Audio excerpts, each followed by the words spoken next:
Hello friends, कसे आहात तुम्ही सगळे? तर आज मी आली आहे डीमार्टमध्ये आणि माझं डीमार्टला येण्याचं कारण म्हणजे आम्ही पुन्हा एकदा US ला परत जायला निघालो आहे. जाताना थोडाफार खाऊ आणि थोडे महिने पुरेल असं काहीसं सामान मी आज इथे घेतलं आहे.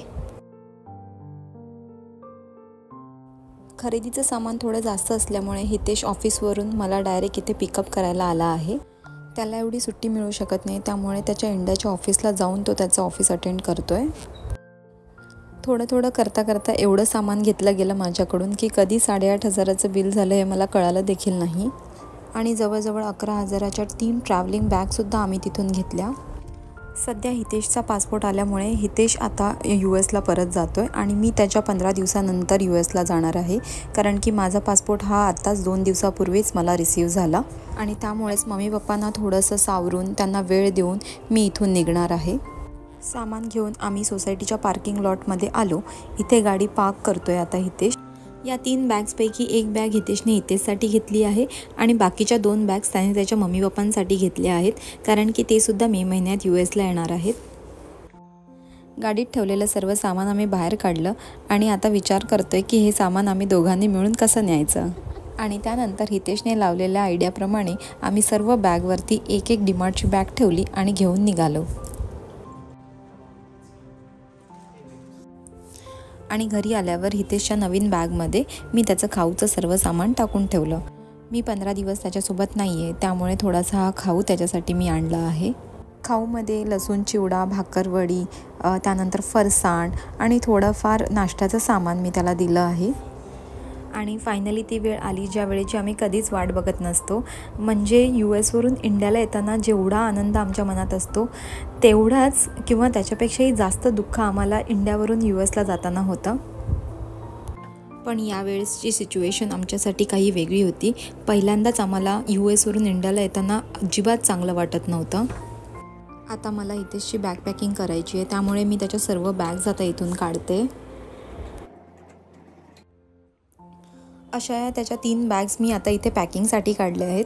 तर त्यातली जी पहिली बॅग आहे ही केबिन बॅग आहे आणि ही बॅग आपल्यासोबतच असते आणि बाकीच्या ज्या या 2 बॅग आहेत या चेक इन बॅग आहेत आणि या आपल्याला फायनल डेस्टिनेशनलाच मिळतात. आणि इथेच बाजूला मी छोटीशी वेट मशीनसुद्धा ठेवली आहे, जेणेकरून मी बॅगेचं वेटसुद्धा चेक करू शकते. US मध्ये कपड्यांची इस्त्री ही आम्ही घरीच करतो, त्यामुळे शक्यतो इंडियावरून निघताना आम्ही जास्तीत जास्त कपडे इस्त्री करून घेऊन जातो. इंडियामध्ये बऱ्याच अशा छोट्या गोष्टी खूपच सोयीस्कर आहेत, पण US मध्ये आम्हाला याच छोट्या गोष्टी स्वतःलाच कराव्या लागतात. बॅग पॅकिंग करताना ज्या छोट्या tips and tricks me use करते त्यासुद्धा मी तुम्हाला आपल्या या व्हिडिओ थ्रू सांगते. तर बॅग पॅक करताना सर्वात आधी मी खालच्या लेअरला थोडे कपडे लावते आणि त्यानंतर मिडल लेअरला थोडा खाऊ ठेवते आणि वरच्या लेअरला पुन्हा एकदा कपडे लावते, जेणेकरून खाऊ इकडचा तिकडे होत नाही आणि सर्व सामान व्यवस्थितपणे पोहोचतं.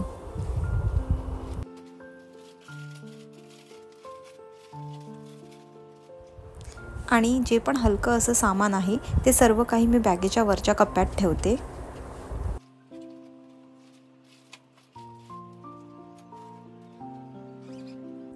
आणि इथे मी आता जे पण लिक्विड अशा गोष्टी आहेत, जसं की फेस वॉश, फेस क्रीम, असं काहीही असेल ज्याने आपली बॅग खराब होऊ शकते, तर अशा सर्वच गोष्टी मी पहिले तर टेपने पॅक करते.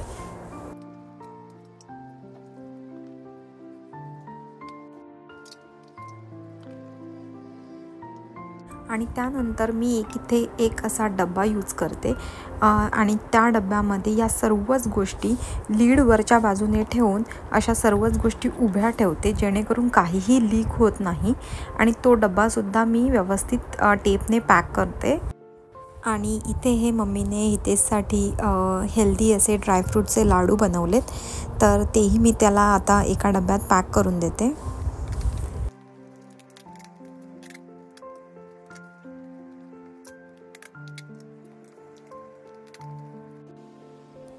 आम्हाला इंटरनॅशनल ट्रॅव्हल्ससाठी दोन्ही ज्या चेक इन बॅग आहे यामध्ये प्रत्येकी बॅगमध्ये 23 kgचं वेट अलाउड आहे आणि जी एक केबिन बॅग आहे यामध्ये 7 to 8 kgचं वेट अलाउड आहे.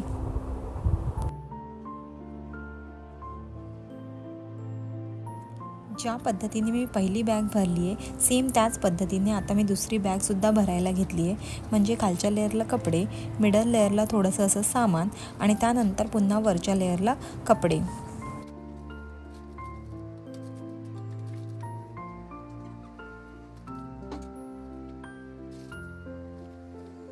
आता ही जी फाईल आहे ज्यामध्ये डॉक्युमेंटचं सर्व सामान आहे जे की आपल्यासोबतच असायला हवं, त्यामुळे ते मी केबिन बॅगमध्ये ठेवते.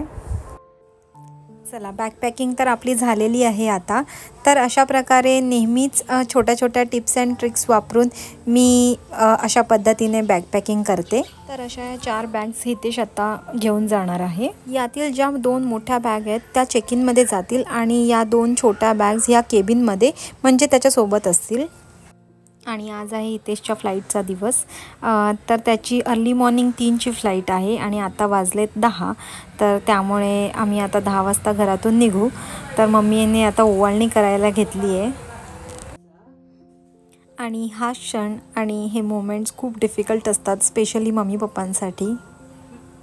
हितेश मम्मीला घरी थांबायला सांगत होता कारण की मम्मीची अर्ली मॉर्निंगची स्कूल असते, पण तरीही मम्मी आमच्यासोबत एअरपोर्टवर येत होत्या.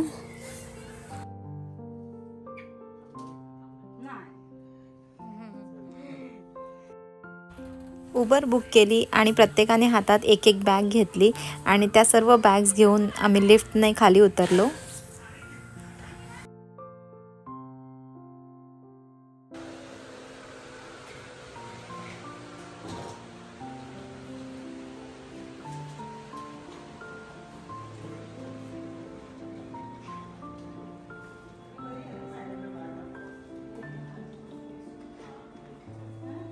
ही चांगली आहे.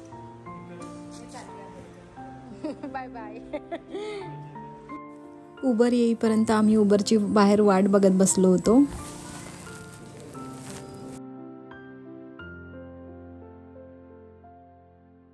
फायनली उबर आली आणि आम्ही गाडीत बॅगसुद्धा भरायला घेतल्या.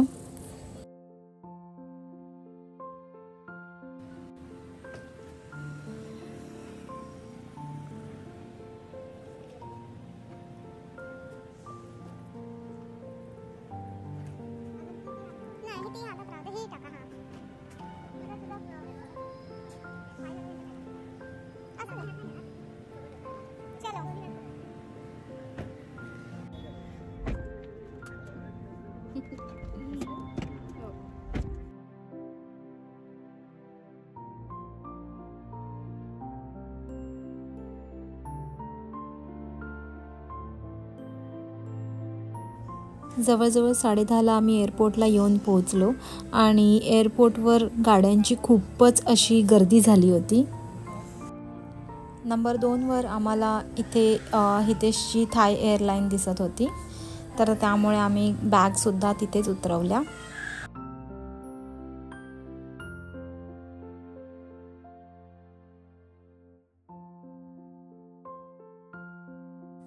आणि त्यानंतर आम्ही एक फॅमिली सेल्फीसुद्धा घेतला.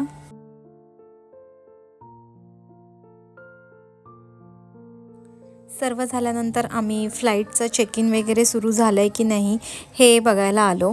तर ह्या सर्व गोष्टी या बोर्डवर कळतात, पण अजून 2:25च्या फ्लाईटचं चेक इन सुरू होतं आणि हितेशच्या फ्लाईटचं टायमिंग होतं 2:50, त्यामुळे ते अजून सुरू झालं नव्हतं. आणि आज एअरपोर्टला खूपच जास्त गर्दी होती, म्हणजे एअरपोर्ट एकदम गच्च असं भरलं होतं, त्यामुळे गाड्यांचीसुद्धा बरीच अशी ट्रॅफिक झाली होती. आणि फायनली हितेशच्या फ्लाईटचं चेक इन सुरू झालं. थाय एअरवेज होती त्याची.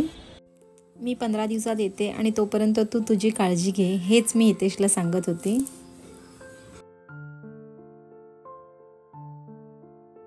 पण तेच मम्मी पप्पांना कसं फील होत असेल हे मी समजू शकत होती.